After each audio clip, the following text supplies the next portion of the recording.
Purchasing a house is a fairly common approach to building wealth and achieving financial stability. It's up there on the list of things you should know, along with cooking and how to do your taxes.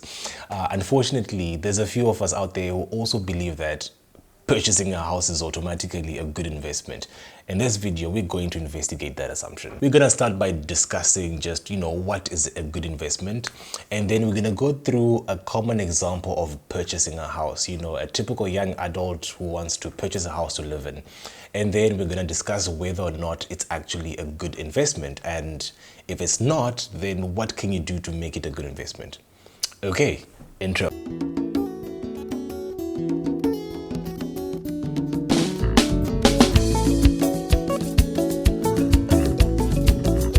I forgot to add a disclaimer saying that I am not a real estate agent. This is not financial advice. I just came across some information that I thought I would share. Don't be out here making purchases because Dino from YouTube said it's a good idea. Investment is something that you put money into and expect some money back. If you get a lot more money that you put into it, then it's a good investment. If you don't, then it's a questionable investment. So when it comes to a house, then there are two ways you can make money from a house. You can either sell it at a higher price, hopefully, so that you can get some profit. That would be a good investment. Or you can use the house to generate money. So either by renting it out or leasing it to somebody else to do something with it. Hopefully that income will cover all the costs involved in purchasing and maintaining that house. Now, if you take the profits you make from an investment and divide by the amount of money you spent on that investment, you're gonna get what's called a return on investment, or ROI. This is a nice and easy way to measure whether or not you have a good investment. Right now, savings accounts in South Africa have an interest rate of about 5% per year. That's basically the return on investment. Unfortunately, inflation in South Africa is also around 5%. You're getting out pretty much the same amount of money that you put into it, so it's not really a good investment. It is a savings account after all. So with that said, ideally you'd want your investments to have a higher return than inflation. Only then can you actually say, okay, I have a good investment. Okay, now that we've got a rough idea of what a good investment is, let's go through an example of purchasing a house. And for this one, we're gonna use my boy, Josephat. Y'all remember Josephat from the CV video? Yeah, check it out after this one. This here is a graph of the average price of a small house in South Africa for the past 20 years. Not that small house. Josephat bought a small house in the year 2000 for the average price at the time, which was 200,000 rands.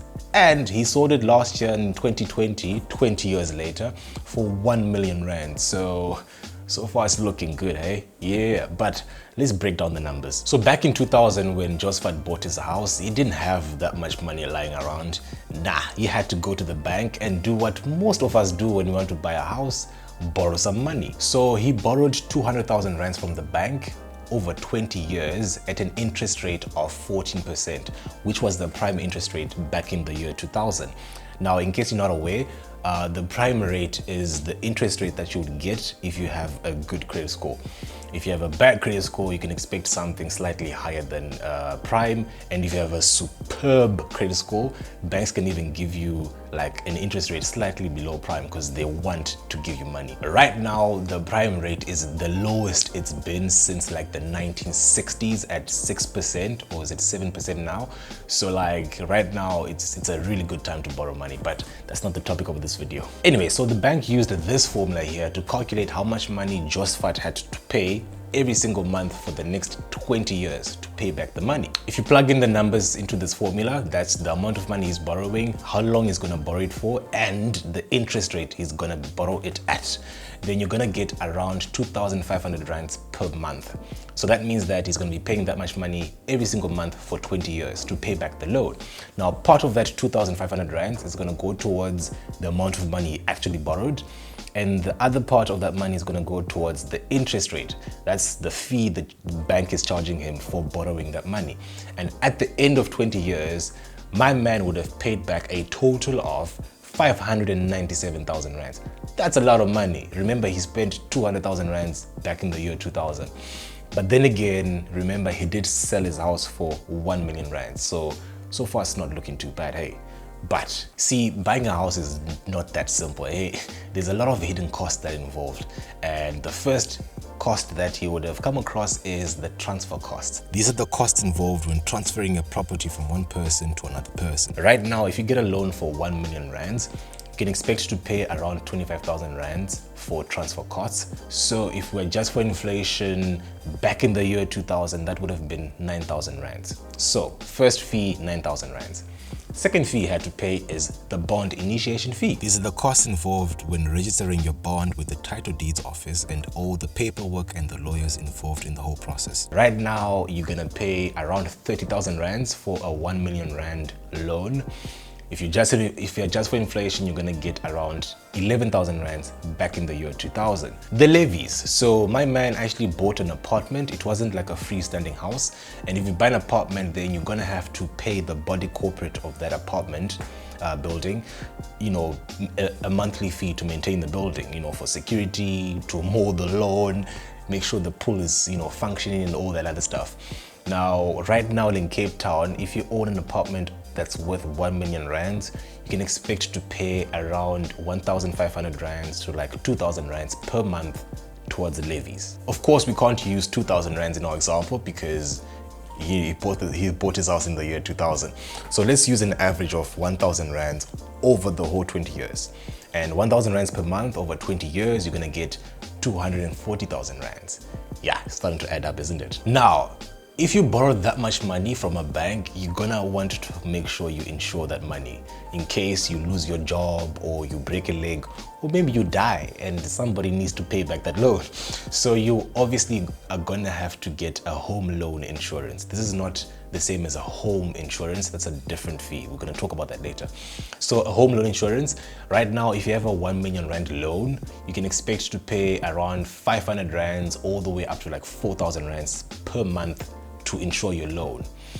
In our case, my boy went for the cheapest home loan insurance he could find, and let's just use 150 rands per month over the 20 years. Over 20 years, this will add up to 36,000 rands. I'm editing and I just realized that I forgot to include rates and taxes. So this is the money you're gonna pay to the city for offering services like roads, street lights, and so on. And right now, for 1 million rands, you can expect to pay around 300 rands per month in Cape Town.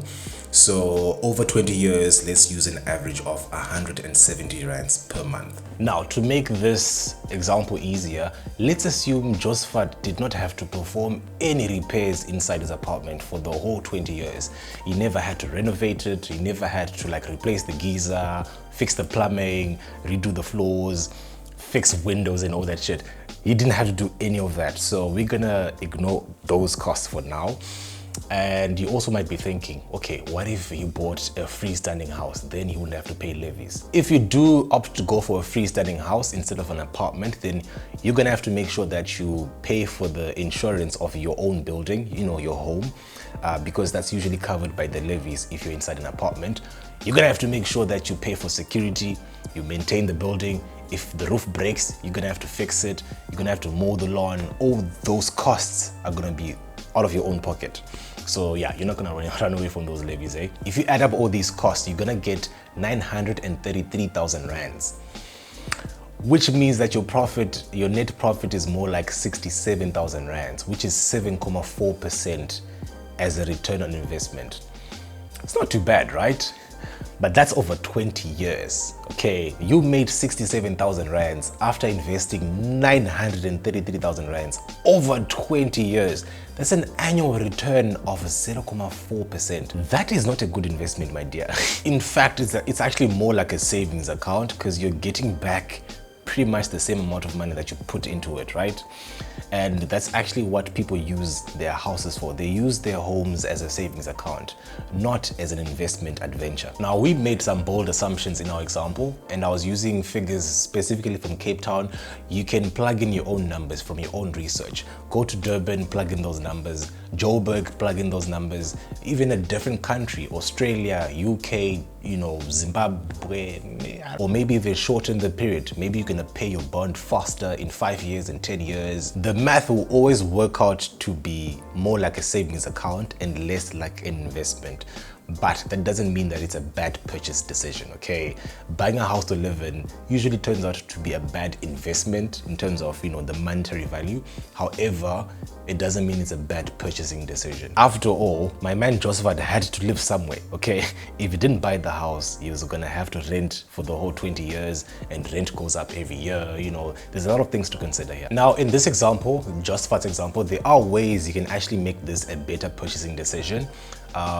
Remember, if you want to maximize your return on investment, you need to increase the amount of money you get out of your asset and reduce the amount of money you spend on your asset. In our example, Joseph could have gotten a friend of his to stay with him and then charge him rent and increase it every single year. That way he wouldn't have to pay for for the loan from his own pocket. Maybe you could have renovated the apartment to make it look a lot better, and you might have gotten a higher selling price. That's not always guaranteed. You could have maybe negotiated for a much lower purchasing price, or maybe he could have stayed in a much cheaper apartment and then rent out his own home. That way he can actually have his tenants pay for his home mortgage and all the other costs involved.